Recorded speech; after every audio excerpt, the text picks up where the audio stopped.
Apa syarat iktikaf? Kalau perempuan harus izin suami. Harus izin suami atau izin walinya kalau dia belum punya suami. Kenapa? Karena perempuan nggak boleh keluar rumah tanpa izin suami. Harus izin suami. Pak, saya mau ikut iktikaf. Nggak usah kata suaminya. Nah, udah di rumah aja. Di rumah aja. Ustaz, jadi saya nggak bisa dapat pahala iktikaf. Ente di rumah lebih besar pahalanya dibandingkan di masjid. Kenapa? Karena dilarang oleh suami. Karena taat kepada suami lebih besar pahalanya daripada iktikaf. Iktikaf sunnah, taat sama suami wajib hukumnya. Yang wajib lebih besar pahalanya daripada yang sunnah. Suami yang baik kalau nggak ada masalah, insya Allah dia izinkan ke masjid.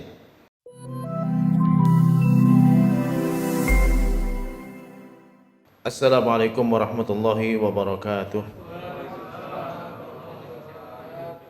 Alhamdulillah wassalatu wassalamu ala Rasulillah Sayyidina wa maulana Muhammad ibn Abdullah wa ala alihi wa sahbihi wa man tabi'ahu wa wala amma ba'd. Rabbi shrah li sadri wa yassir li amri wahlul 'uqdatam min lisani yafqahu qawli. Wahdi qalbi wa saddid lisani bihaqqi nabiyyika Muhammadin sallallahu alaihi wasallam. Allahumma la ilma lana illa ma 'allamtana innaka antal alimul hakim. Bapak-bapak, para hadirin dan ibu-ibu, ada ibu-ibu ya, yang dimuliakan Allah Subhanahu wa taala. Alhamdulillah, segala puji bagi Allah Subhanahu wa taala. Malam ini kita masih diberikan kemudahan, masih dijaga iman dan Islam kita, masih dijaga kesehatan kita hingga kita dapat melaksanakan kewajiban kita, yaitu sholat isya berjamaah maupun ibadah puasa. Nantinya kita akan lanjutkan dengan melaksanakan sholat tarawih dan sholat witir. Mudah-mudahan semua ibadah kita diterima Allah Subhanahu wa taala. Amin ya rabbal alamin. Salawat dan salam senantiasa kita sanjungkan kepada junjungan kita Nabi besar Muhammad sallallahu alaihi wasallam beserta keluarga, sahabat dan pengikutnya hingga hari kiamat. Hari ini adalah, atau malam ini adalah malam yang ke-23 atau salah satu dari 10 malam terakhir. Ada dua hal yang identik dengan 10 malam yang terakhir. Yang pertama adalah iktikaf.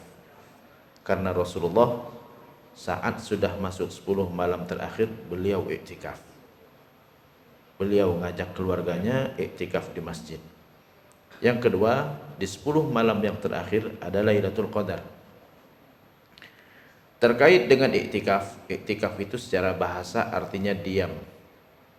Diam dalam melaksanakan satu kebaikan, itu namanya iktikaf secara bahasa.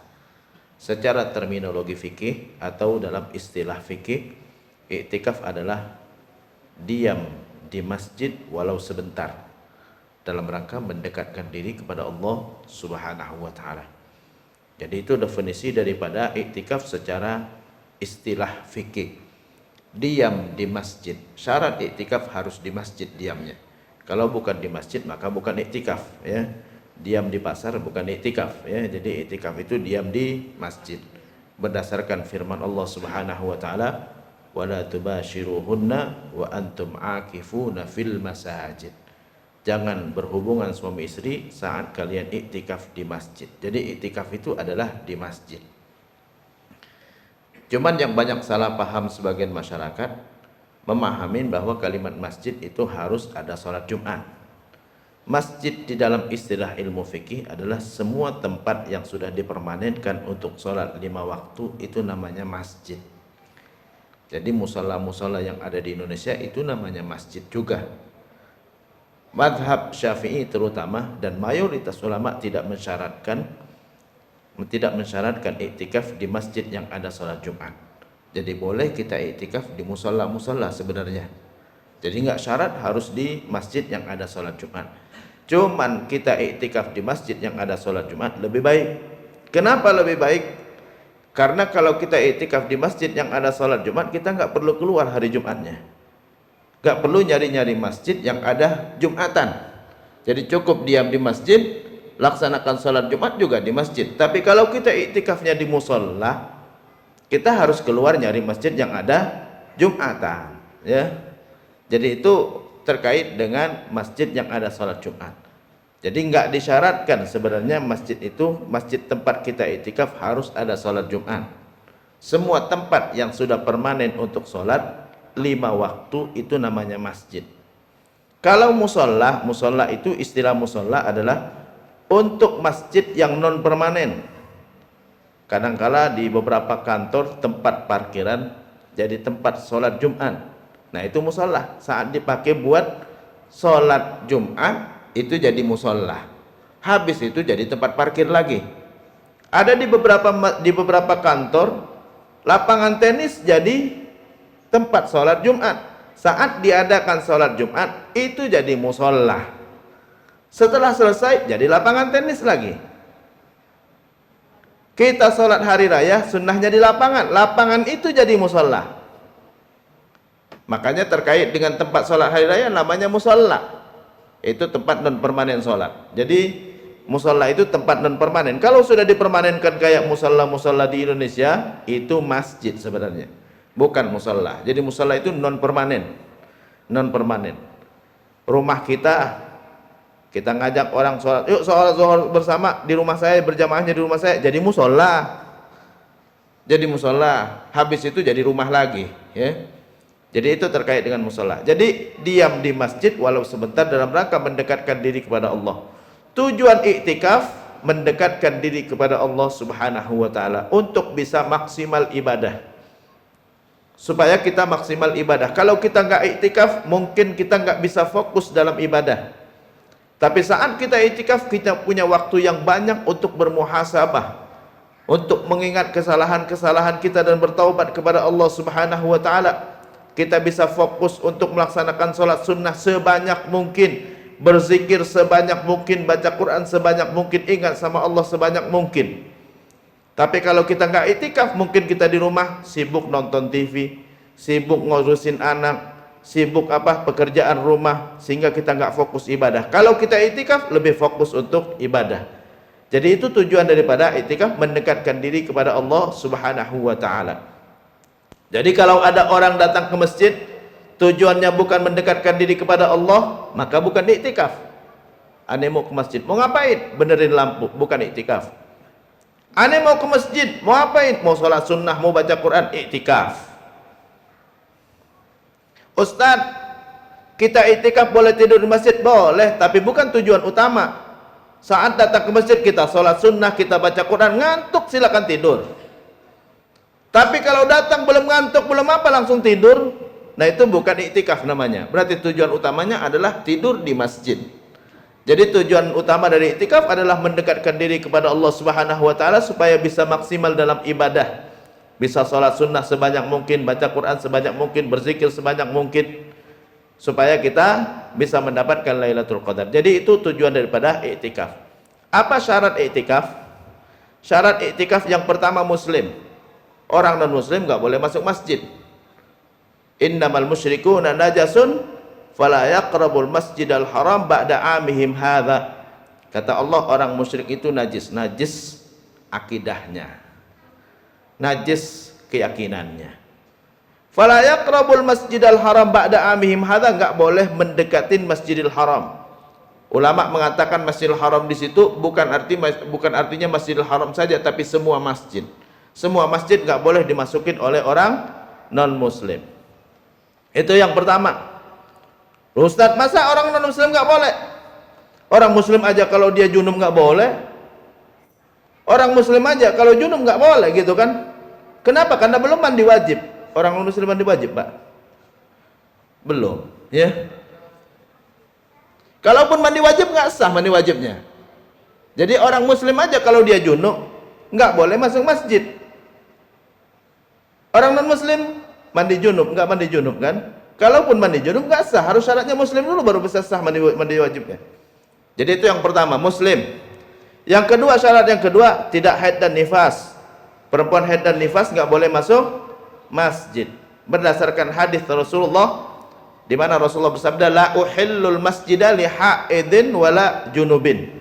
Aku tidak halalkan masjid bagi perempuan yang haid dan orang yang junub. Jadi perempuan haid dan orang yang junub nggak boleh masuk masjid, mereka nggak boleh iktikaf. Ustaz, kok nggak boleh iktikaf? Jadi perempuan yang haid nggak punya kesempatan mendapatkan pahala iktikaf? Insya Allah bonus kalau ente biasanya iktikaf kalau bulan Ramadan pas lagi nggak haid, insya Allah ente terhitung orang yang iktikaf juga. Kenapa? Karena sudah niat dari awal, udah biasa. Kalau datang 10 malam terakhir ikut iktikaf di masjid, maka insya Allah kalau memang sedang haid, bonus semua yang ente amalkan, ya, yang biasanya ente amalkan saat tidak haid, semuanya dapat pahalanya. Perempuan haid nggak sholat, dihitung sholat juga. Perempuan haid nggak puasa, dihitung puasa juga insya Allah, ya. Walaupun nanti dia harus kodok lagi. Kalau sholat nggak perlu dikodok lagi. Jadi perempuan haid syaratnya tidak haid. Muslim tidak haid, tidak dalam kondisi hadas besar. Orang yang hadas besar nggak boleh masuk masjid, ya. Allah Subhanahu wa taala melarang bagi orang yang junub untuk masuk masjid. Wala junuban illa abiri sabilin hatta taghtasilu. Orang junub atau orang yang hadas besar gak boleh masuk masjid, itu dalam Quran. Illa abiri sabilin, kecuali mereka cuma sekedar lewat karena gak ada jalan lain. Dulu rumah sahabat itu nempel dengan masjid, keluar rumah langsung masuk masjid. Kalau memang gak ada jalan lain silakan, tapi lewat saja. Illa abiri sabilin, kecuali sekedar lewat. Itu yang ketiga syaratnya. Yang keempat, kalau perempuan harus izin suami. Harus izin suami atau izin walinya kalau dia belum punya suami. Kenapa? Karena perempuan nggak boleh keluar rumah tanpa izin suami. Harus izin suami. Pak, saya mau ikut iktikaf. Nggak usah, kata suaminya. Nah, udah di rumah aja. Di rumah aja. Ustaz, jadi saya nggak bisa dapat pahala iktikaf. Ente di rumah lebih besar pahalanya dibandingkan di masjid. Kenapa? Karena dilarang oleh suami. Karena taat kepada suami lebih besar pahalanya daripada iktikaf. Iktikaf sunnah, taat sama suami wajib hukumnya. Yang wajib lebih besar pahalanya daripada yang sunnah. Suami yang baik kalau nggak ada masalah, insya Allah dia izinkan ke masjid. Suami yang baik, Pak, saya mau iktikaf di masjid. Dilihat nggak bikin fitnah, ya, nggak ada mudaratnya, oh pasti diizinkan. Ya udah, kita iktikaf bareng-bareng. Ya, itulah suami yang baik. Tapi kalau dilarang oleh suami nggak boleh. Ngebantah suami lebih besar dosanya daripada kita iktikaf, ya, nggak sebanding dengan iktikaf. Jadi itu syarat iktikaf. Kita iktikaf salah satunya untuk bisa mendapatkan Lailatul Qadar. Lailatul Qadar adanya di 10 malam terakhir dari bulan Ramadan. Berdasarkan hadis Rasulullah, taharrau Lailatul Qadri fil ashril awakhir min Ramadan. Carilah malam Lailatul Qadar di 10 malam terakhir dari bulan Ramadan. Allah Subhanahu wa taala berfirman, "Inna anzalnahu fi Lailatul Qadri wa ma adraka ma Lailatul Qadri Lailatul Qadri khairun min alfi syahr." Kami turunkan Quran di malam Lailatul Qadar. Malam Lailatul Qadar adanya di kapan?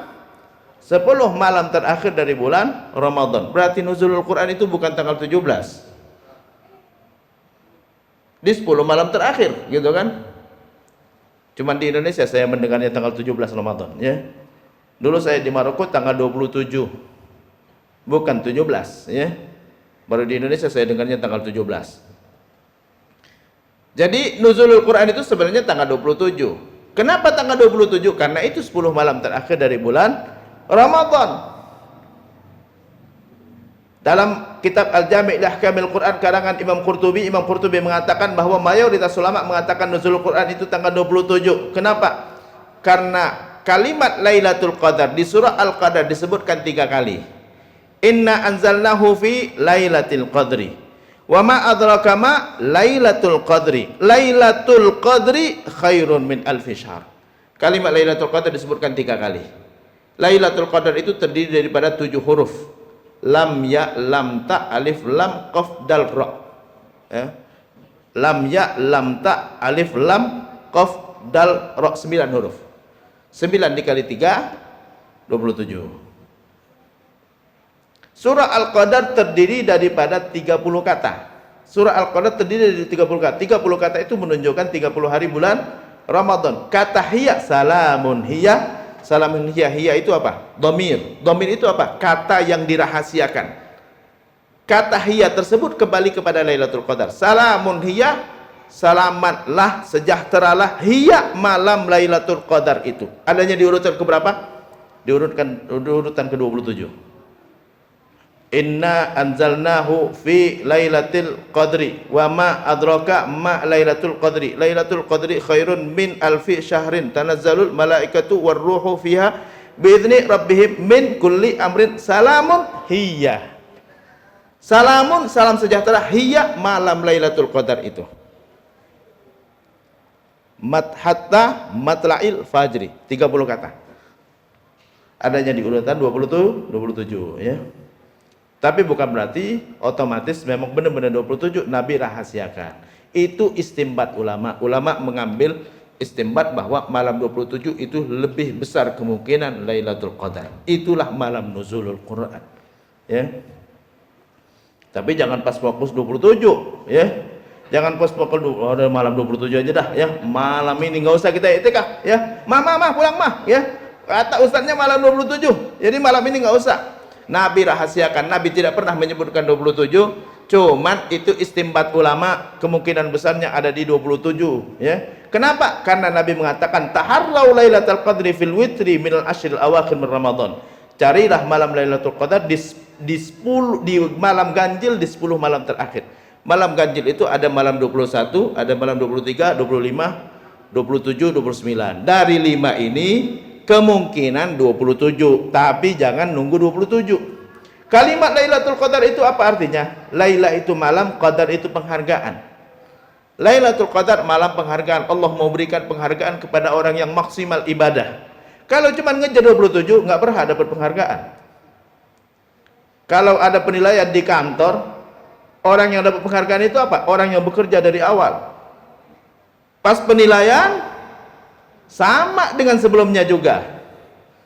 Itu yang berharap. Gak mungkin seorang direktur perusahaan dia mau ngasih penghargaan kepada orang yang cuman bekerja maksimal pas penilaian. Jadi dari awal ya.